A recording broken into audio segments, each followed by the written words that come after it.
Chapter 34. A Visit to Mr. Stillman. Next morning, which was Sunday, Andrew lay in bed beside Christine, talking and pouring out his feelings to her in the way that he used to do. Why did I do it? Was I crazy, Chris? Oh, Chris, I'm sorry. She smiled. Actually smiled. Well, Andrew continued, we must leave here now. Sell the practice. Oh, Chris, I've thought of an excellent idea. Yes, dear? What is it? To join up with Denny and Hope. Each of us has special knowledge of a different branch of medicine. So we could do work of great value together. Honest work, not simply making money.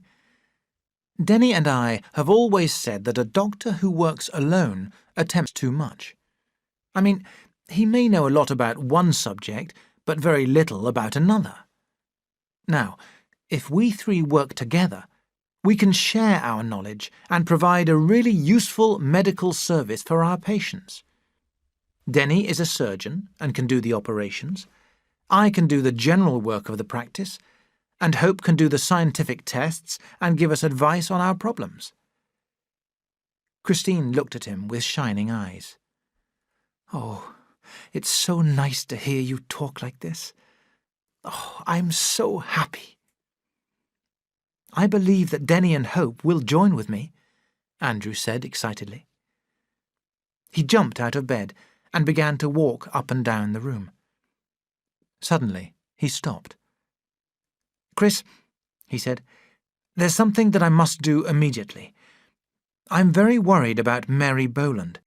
She's making no progress at the Victoria. Thorogood doesn't understand her case. I want to take Mary away from the Victoria and send her to Stillman's new hospital. Stillman's? Yes, it's the best hospital that I have ever seen. I intend to drive over and see Stillman today and try to persuade him to admit Mary. Will you come with me? We'll leave as soon as you are ready, she said. When he had dressed, Andrew went downstairs and wrote long letters to Denny and Hope. Then, after a light meal, he and Christine drove to the Chiltern Hills. It was a long time since they had been so happy together. They reached the hospital at 3 o'clock. Stillman gave them a warm welcome and showed them round his hospital, which, though small, was comfortable and full of modern equipment.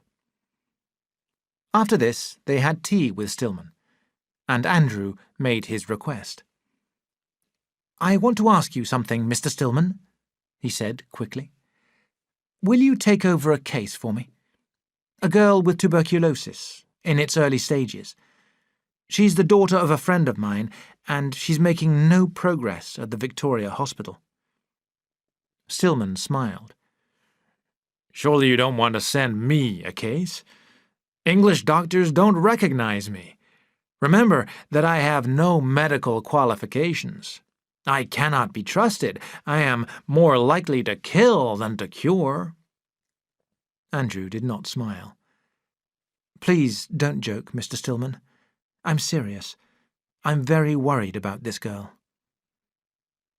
I'm afraid that I have no bed for her, my friend.